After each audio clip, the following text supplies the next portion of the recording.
Hi, this is Smith and Grezzy. Sandy Smith and Simon Greswell here to discuss banding topics. This week we're going to discuss the national finals pieces chosen for 2024. So, welcome, Sandy. We enjoyed ourselves, didn't we? We went to two areas. You did Wales and Yorkshire, and I did the Midlands and Yorkshire. So, how did you find it? I enjoyed Huddersfield. The Sunday we went to the town hall and we listened to the first section, all of it, every single band, and then the top section as Yeah. well. And it was just a great day's listening, really.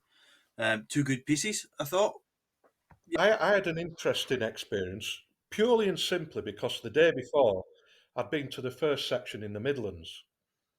And I've got to say that the difference in standard was quite marked. Um, in the Midlands, I felt that they slightly struggled with the musical language and just generally, basically knowing how the piece went. There was two very good performances in the Midlands, which I really enjoyed, and they happened to come the top two.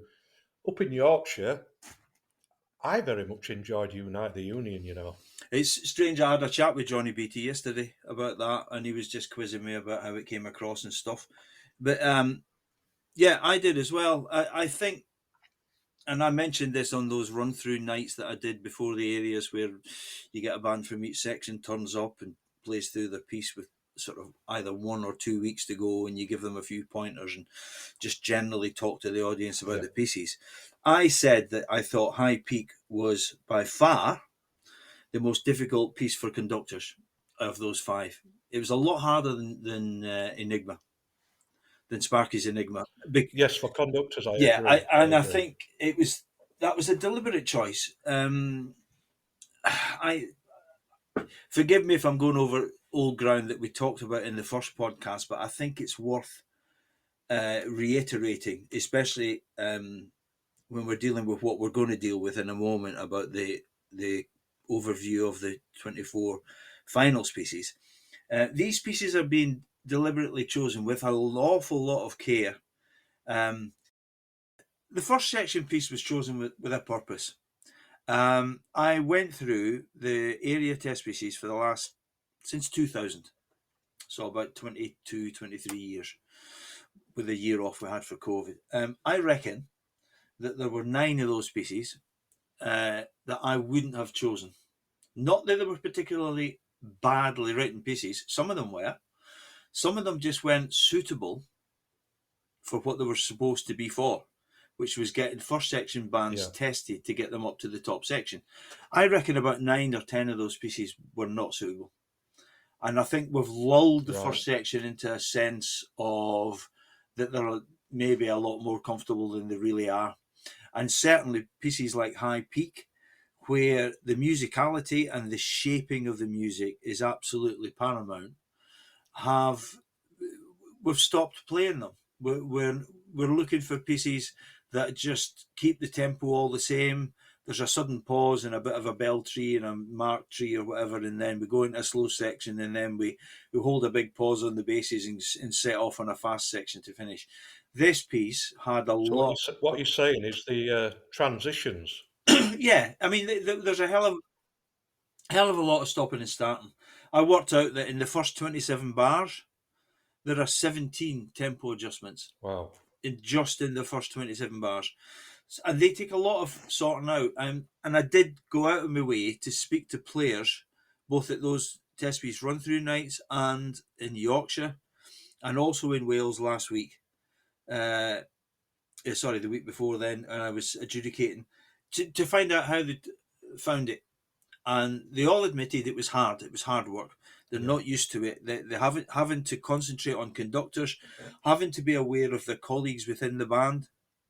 It's not the sort of music they're used to playing. Mm. And my sort of remit as a member of the panel is to try and pick pieces that is going to improve the general standard for everybody.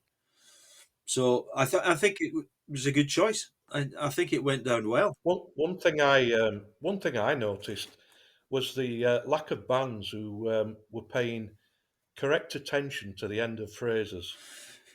I felt that slightly thrown away a lot, and I just felt that the style was a bit stilted, and so that's probably not getting used to the transitions between I each don't think section of it's the just the piece. transitions. I just think that sort of music where you've got duplets against triplets a lot of the time, da da dee da dee da ram, all that sort of thing. They just didn't hang together well. It's hard for them to do that. It's hard for them to keep the rhythm and hand things over to their colleagues. They're not used to that sort of writing. Um, I think it did its job, and as far as I can gather, uh, there are some bands that are quite enamoured with Eric Ball now and are getting some test pieces out of his just in the Yeah, band. I've heard that a few times. What about the other? Unfortunately, we couldn't hear the second, third, and fourth, but Yeah. I have heard various rehearsals on those pieces and test piece hmm review nights. I've got to say, I particularly enjoyed all of them. Yeah, I think let's work up from the bottom. So Jock Thompson, I think that was just such a clever little piece of Alan Fernie's. It could be done with less numbers in the band, 15, 16, 17 players. You could get away. There was some really sort of quite smart doubling up in the middle of the band. So you would have horns doubling the back row or doubling the baritone. So if you were short of the odd horn or only one baritone, it was easily sorted out and covered. I just think it's sensible writing, good tunes. And Duncan talked about that in the last podcast about the need for melodic writing in the fourth section so that these musicians get the chance to play something that's accessible and interesting and uh, feel good, basically. So I think Jock Thompson worked really well. I thought it would. The third section one, Coriolanus, Chris Bond. Got a lot of time for Chris Bond. I think, as I said in the first Mm. podcast, um, there was some astringent writing in there, which seemed to fox some bands. I talked to conductors who those test piece run through nights who thought Yeah, they were finding it hard because a lot of lower section test pieces are maybe quite yeah. simple harmonically. This wasn't. This had some real sort of crunchy bits in it, if you want to put it like that, crudely. But it makes the bands Okay. listen. It makes these slightly strange chords that maybe we're used to playing all the time. I asked them to try and treat it like film music.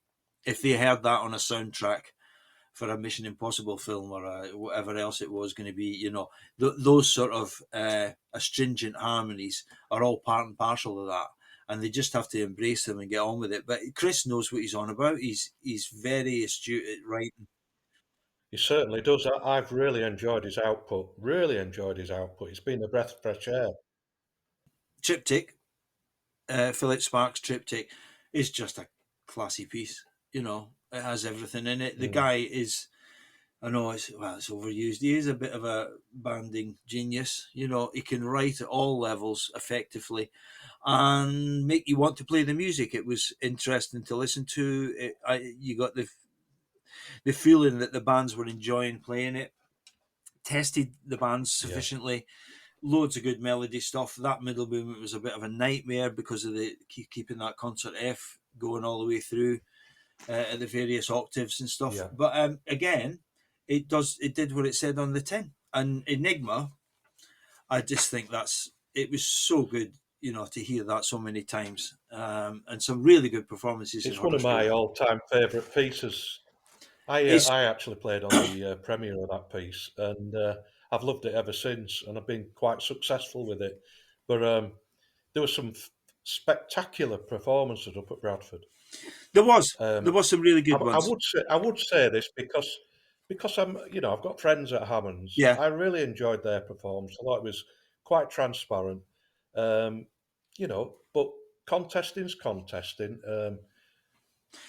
I really enjoyed Frickley.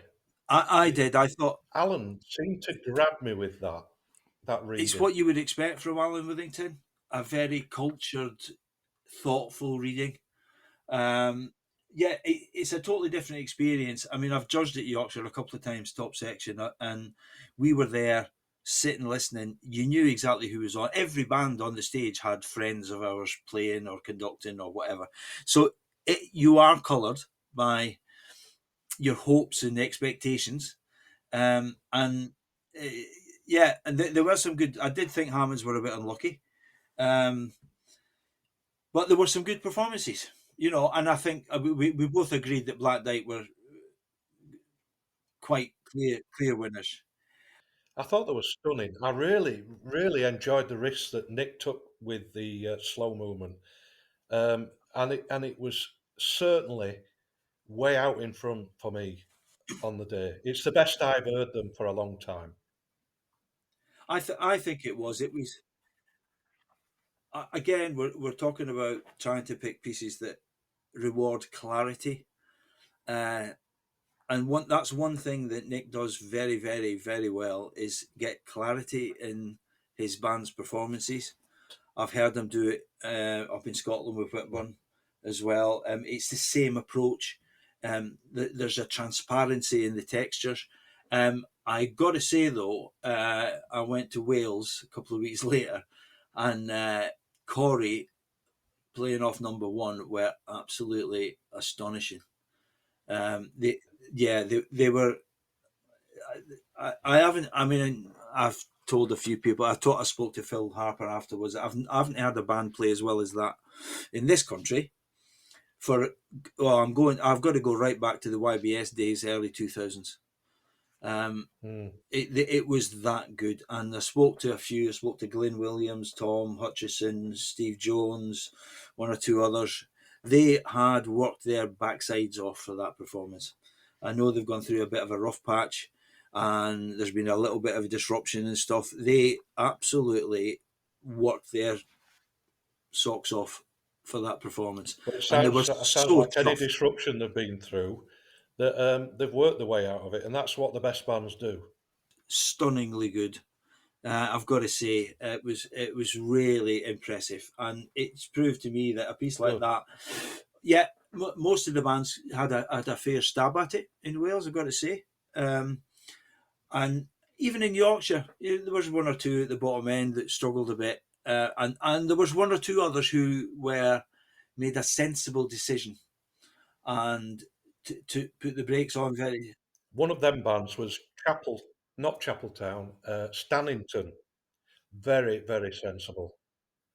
I spoke to Sam. He did one of those test piece run through nights, and he said, "What do you think?" This was a week before, and I says, "I think you've got two choices, Sam. You either go hell for leather and try and bluster your way in, and sort of bluff your way in, or you do what you're doing and just steer a steady course, take the speed off it, and play within yourselves. Don't try and be Black Dyke, be Stannington, and be clean." And I think he was sensible, and I think I don't know. I think they ended up about 7th or 8th or something. Maybe I can't remember. Yeah. I think they're all right.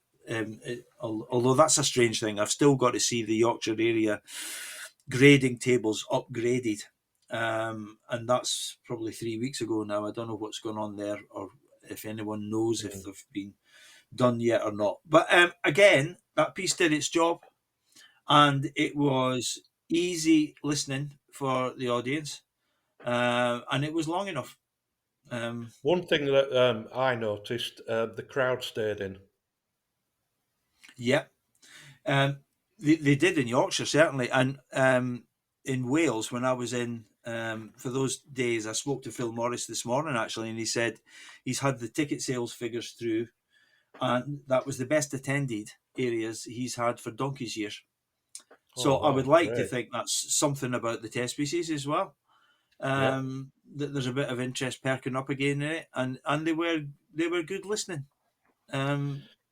which makes a difference. So which leads us on. Let's have a little chat about the newly released finals test pieces for 2024. Yeah. Would you mind giving us a quick overview on those, Sandy?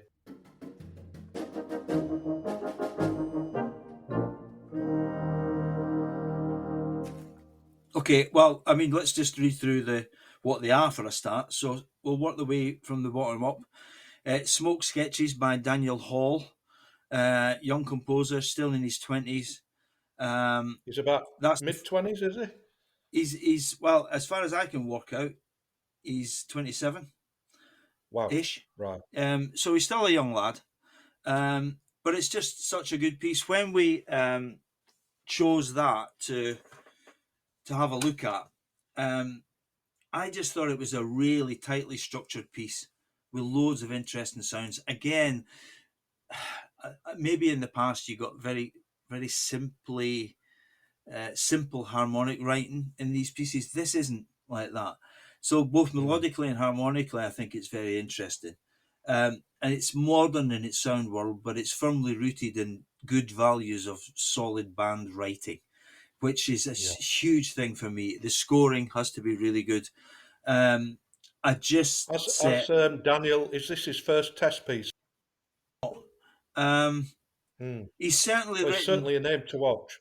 He certainly is. Yeah, I mean, I think he's one of those with open ears as well. He's learning from, or he has learned from the likes of the Philip Sparks and the Peter Grahams. You know, Peter again is one of those like Philip, who yes, he writes the big top section pieces, but he also writes things like the Journal of Phineas Fogg and all that. Fourth section pieces that were well received. So again, you're talking about people who have paid their dues, done their time, know how to write for each section. And I think the likes of Daniel is, obviously is learning from those sort of people, and the way that they, not necessarily the style they write in, but certainly in the scoring. Third section test piece, Shipbuilders, Peter York. Now, this has caused a bit of a kerfuffle online, which we'll get onto in a minute. But we thought at the time that piece is rightly regarded as a bit of a small classic, and it tests all the good attributes of good band playing in the correct ways, encouraging good sounds, sympathetic musical approach as well. It was last used in 2008 in the fourth section finals, and we've set it now for the third section finals, and I'll explain a bit about that when we get onto these. Also, I mean, one of the reasons we picked it was that Cornelius was a new piece, written in the last couple of years, and we're going to just shake it up a bit, and do that. We can't choose the same style of pieces all the time. It might happen through other reasons, but that's another thing we'll get on to talking about in a moment. But I think it's a great choice, and I've had loads of private messages about that saying it's great, and they're looking forward to doing it. The second section, Albinus Variations by Etienne Crozaz. When that came up and was suggested, just had a listen to that with the score and stuff, and it's just such a good piece. And I've already had messages and phone calls from people who are going to the finals with bands saying, "This is cracking, brilliant." It's just a good piece. So that was that. First section, Excalibur, Jan van der Roost, is a little bit older. 1987, not terribly old in the scheme of things. But again, something slightly different and a bit of a contrast to High Peak, because we're trying to expand the band's, repertoire, and also we're trying to make the finals pieces just that bit more difficult than the area pieces. And then Harrison's Dream, again, we can get onto that when we get there. Yes, people have pointed out that when Variations on an Enigma was the area piece in 2000, this was the finals piece, and I think so. It's absolute coincidence.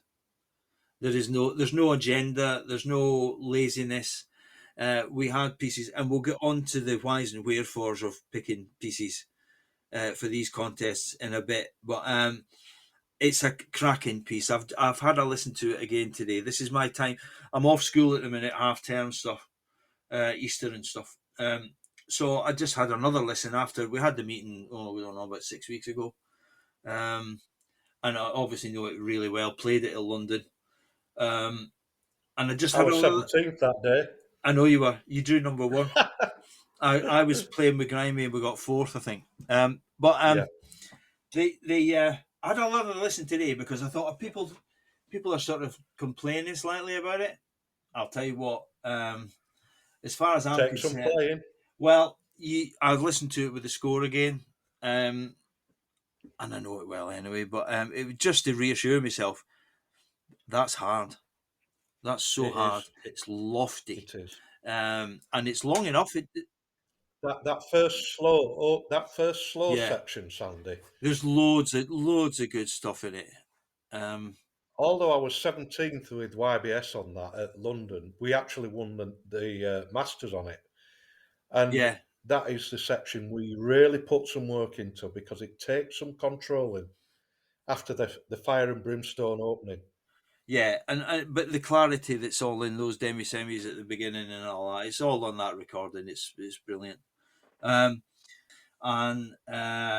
it all sort of kicked off. And to be honest, some of the comments are just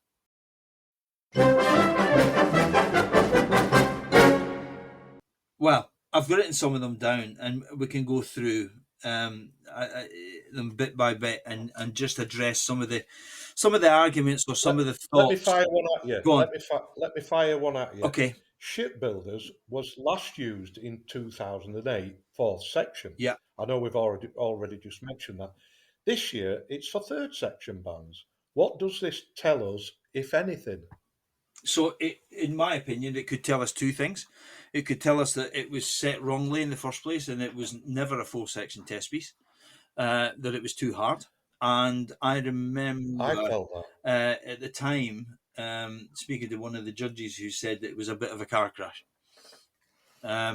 So there could be that, or that it is now a third section test piece. It is too hard for full section.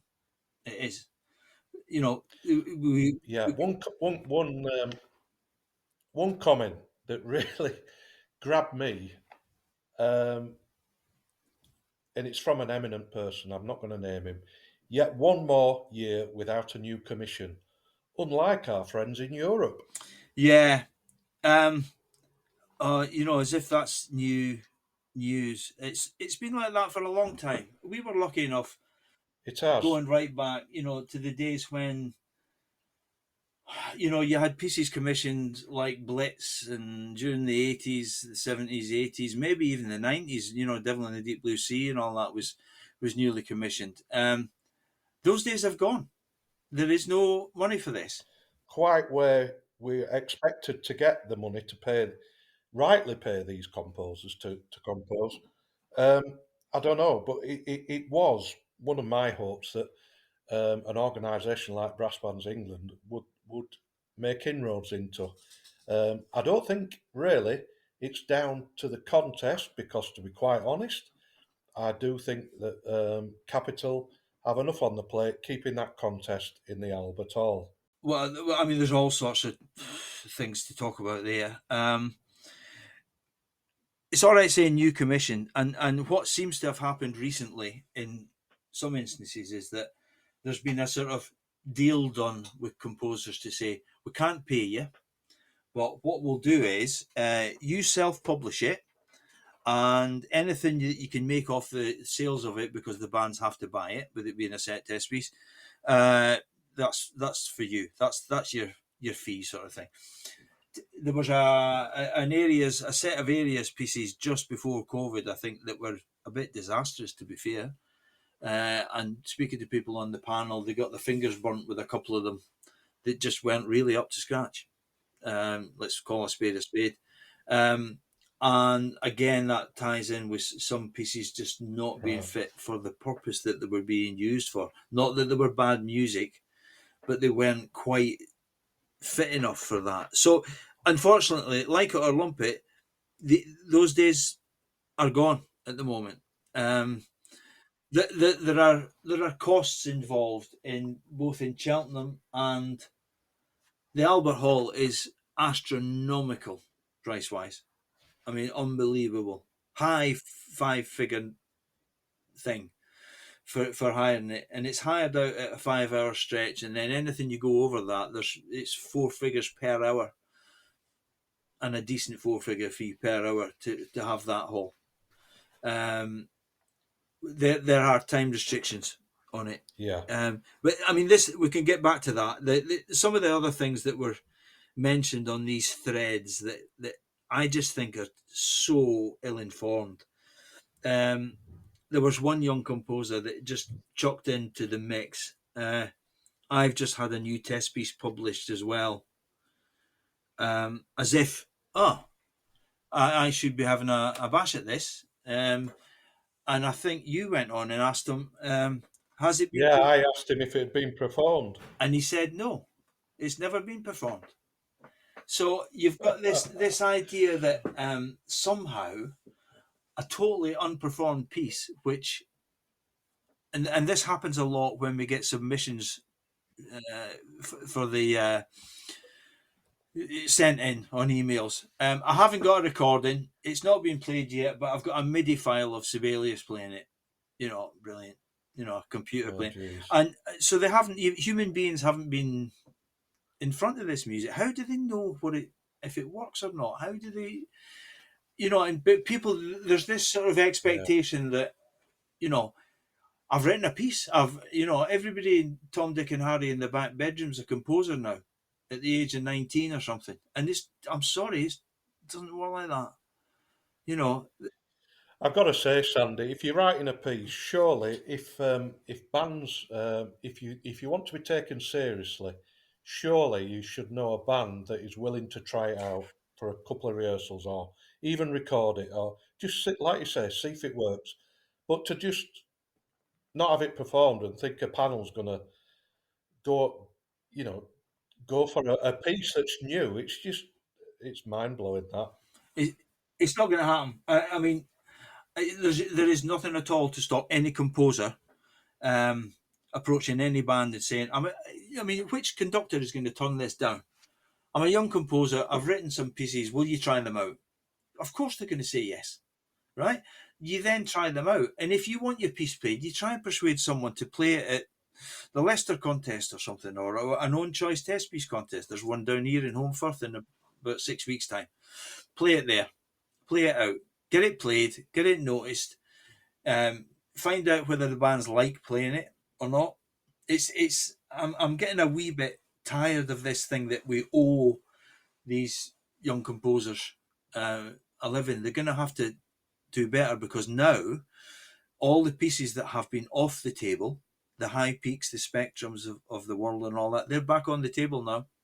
And I don't care where the music comes from. It has to match up to that sort of standard of composition. So that was a comment that was there. There was another one. Somebody wrote, if quality existing pieces from the last 25 years are ignored, it's difficult to see anything changing. So I went through the 5 that we've chosen. 3 of the 5 have been written in the last 25 years. Another comment I've just noticed on Facebook is, why aren't we inspiring inclusivity or diversity? We're not excluding it. If you want the bottom line answer, I don't give a monkeys who writes the music. I don't care. 7-headed alien. If the music's good, it'll get picked. There's no barrier around anybody. I don't care what anybody's sexuality is or gender or anything. I just want good music for bands. I think time is running out. We have got to pick, like people have said, the best of the best music we've got. And I think we are doing that. There is no barrier as far as I'm concerned. Submit your pieces. It's fine. If they're good enough, they'll get picked. But they are on the table with a lot of other good stuff now. But it seems to me, Sandy, that people are sort of saying that there's a lack of female composers. Well, there is. Historically it has been. But you're not excluding them. Not at all. I don't think you would be. No. People seriously think that we can afford to turn down good music. No. But this invites other questions, though. Okay, and one of the bigger questions that is being talked about by a lot of people at the moment is that there is a huge elephant in the room, in as much as we used to have access to BBC Bandstand on a weekly basis. Yeah. Weekly, right? About 45 weeks a year it was on. Yeah. It's used to stop, and it stopped a bit for the proms maybe in the summer, I can't remember. But it was on, there's a good 40 programmes a year. Mm. On the BBC Three, BBC Radio 3. We've lost a load of festivals, the sort of stuff that Gary Howarth used to do, and Howard Snell and Jeffrey Brand, all the Kenwood Bowl concerts, all those big festivals. Yeah, they were every year, weren't they? Yeah, I mean, we were involved every year. You know, big composers were there. George Lloyd, Joe Horowitz, all these people were there. Robert Simpson, all this sort of stuff. We've lost all that. So what you're getting now is all the sort of music we used to play at those things. Yeah. It doesn't have an outlet No. now. And I think there's a lot of frustrated composers about, because they want the pieces to be chosen for these contests. But there's a far bigger picture involved, in one of which includes, is it, are you going to get bands turning up week in, week out, rehearsal after rehearsal, to rehearse something that they find hard going mentally? Because a lot of the music that's written like that is for the upper echelon of bands. I noticed on the things we were on these comments that the people were writing suggestions in what they would like to see at the Albert Hall for the final species. Yeah, now, this was interesting. There are huge lists. And there's one glaring problem with this, and that's the length of the pieces. Yeah. Okay. At the moment, and I've spoken to the man in charge today, he is still looking at pieces that are about 16 minutes long, ideally. Yeah.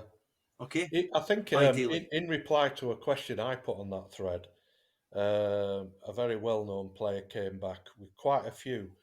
Jesus in Tibet, Simon Dobson. Yeah, it's 21 minutes 40. Oh, that's right. From Ancient Times. David Median, from Ancient Times, 19 minutes. Horror Show, 19 minutes 30. Right. So Spoke Albion. Inside? Yeah, 18 minutes. So Spoke Albion, Gav Higgins' piece. Great piece. Yeah. Fantastic. 19 minutes 40. Turing Test, 19 minutes 30. Goldberg, 2012. 20 minutes long. They're all too long. Every one of them. So you have a choice. You have a choice, right? If this is what the bands really want, then some things have to happen, right? Yeah. And this, I think this is eventually coming. The Albert Hall has to go. It's well, if that's what they want. It's unbelievably expensive to hire the Albert Hall. If people are wanting to play these pieces, Sandy,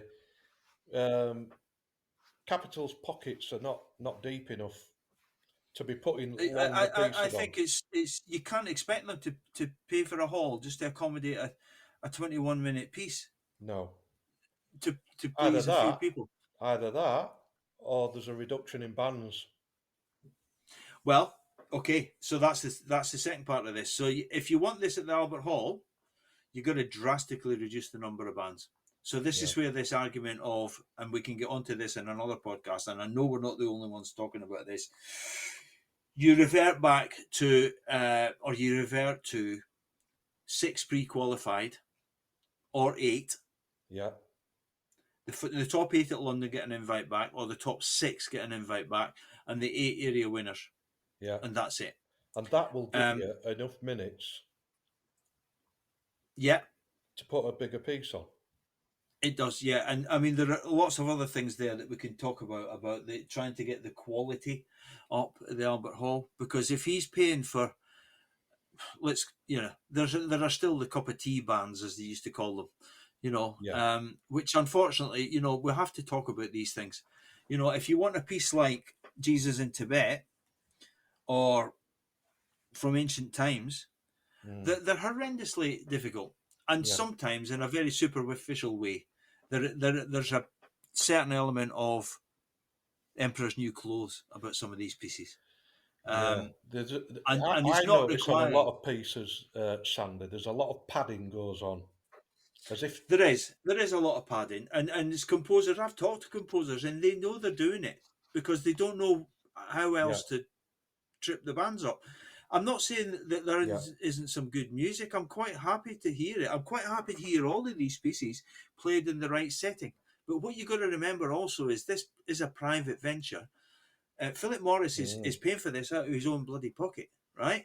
yeah, If he chooses a piece that the public in this country, I'm not talking about in Norway or in Switzerland or wherever else, what's he supposed to do? He picks a big, modern, long piece that's going to end up with 20 bands playing a piece that's 20 minutes long. You're not even going to get 3 bands an hour. no, You're going to get 2 bands an hour, right? You get 10 hours yeah, contest. Every too hour long. over 5 hours, he has to pay. He has to fork out a 4-figure sum for every hour, right? And a high 4-figure sum for every hour, Yeah. right? It's not going to happen. It's just not going to happen. So something has to give. So there has to be a Well, decision I'll tell made you what we'll do, eventually. Sandy. We'll have a think about this and come up for a few ideas for our podcast in a few weeks or so. Yeah, Because I'd absolutely. like to do a bit of research into this and I think we need just to see where we speak come about up. it.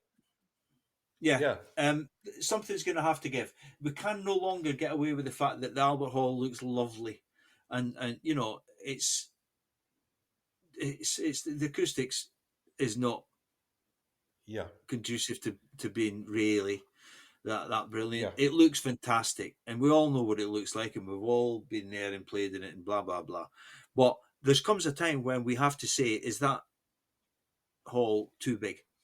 And certainly, if the cost is prohibitive, then we have to move it to a more modern hall. But we have to streamline the bands as well. If they want these big pieces, then it's going to crucify some bands. yeah, And I think there are better ways to do it. There are more ways to skin a cat. yeah, yeah. On a slightly more encouraging note, well, okay, so no, let's just stick with this for the minute. There was another list of pieces on there um, about suggestions for lower sections, right? And I've Oh not yeah, gone through them in detail, but I did pick out 2 or 3 at random and have a look at them. I did pick out one that was a lower section piece, and when I put it up on YouTube to find out a little bit more about it, there was, lo and behold, there was 4 percussionists yeah, in it. So we're back onto that old chestnut again. So what do we do? You know, yeah. this is, it's all right howling at the moon unless you're going to come up with solutions Mm, and workable ones at that.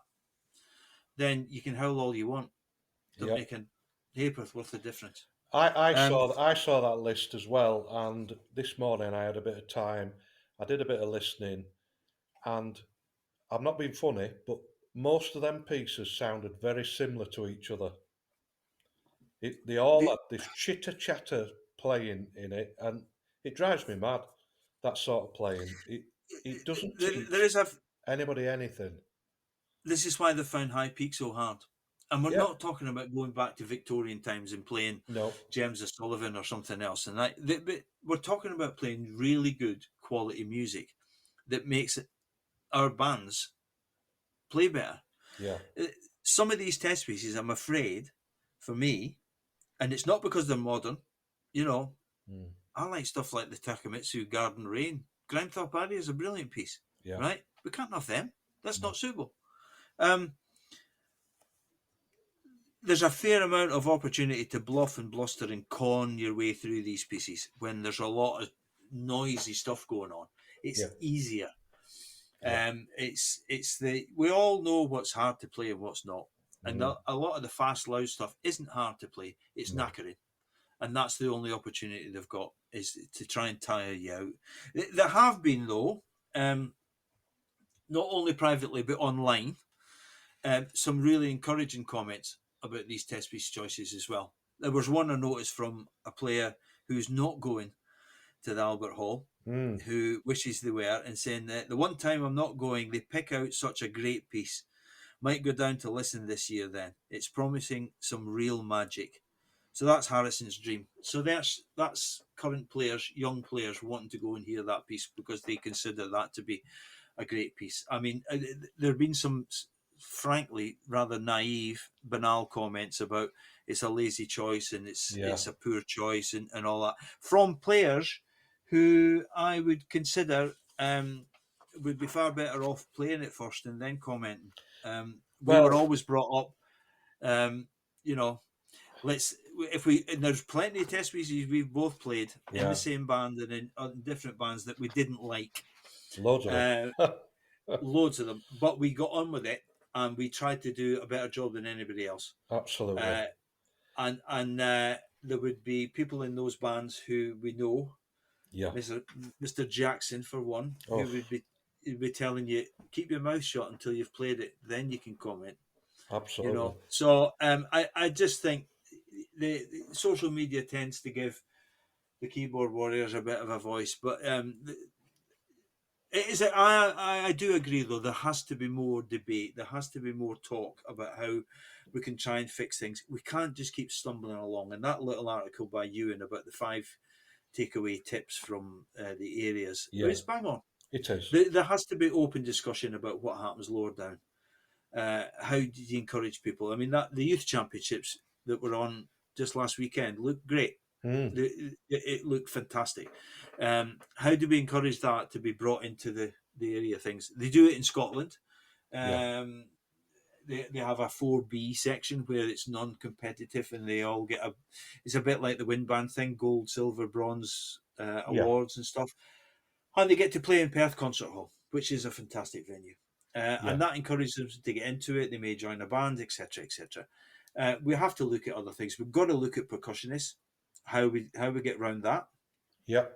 But where does the buck stop though? Because if you end up short of baritone players, do we keep swapping baritone players? And before you know it, you've got so many players playing in so many different bands that it's no longer a sort of competition. Test species aren't quite open to. It's hard. It's really, really difficult. I don't think people have any idea the amount of work that goes in. And that, I mean, the real banal comment there about where is it? The current system of a few blokes who just pull out stuff on a whim. That's one I've just looked up here, and it's just not right. It betrays a lack of knowledge for a start as to what goes on and how it goes on. There are so many different factors. Length of piece for Cheltenham is a huge thing, right? Because the amount of times I have read, it was ridiculous. We didn't get off stage on Sunday night till 10:30, 11:15.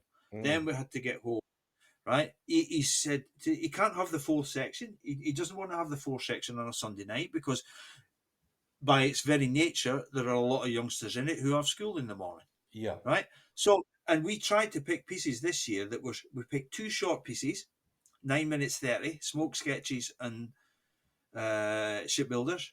Yeah. And we picked 2 pieces that were about 14, which is about the maximum we were told we could go for. Yeah. Right? So there's all these restrictions. We're being restricted on percussion, no percussion. People want us to pick old music, new music, a piece with a great baritone part, a piece with nothing in for solo horn or nothing in for the bass trombone or plenty in for bass trombone or whatever it happens to be. It doesn't work like that. I mean, are people mad? Are we going to say, this is a fantastic piece, but there's no for bass trombone, so we're not going to pick it? No, they're not going to say, we're just going to pick it, and that'll be it. And you'll just have to suffer it if you're a bass trombone and you want something better. It's only, I mean, the crack of that test piece I played with at the European had 64 bars of middle E in it. We won. Right? And you just have to put up with it. That's it.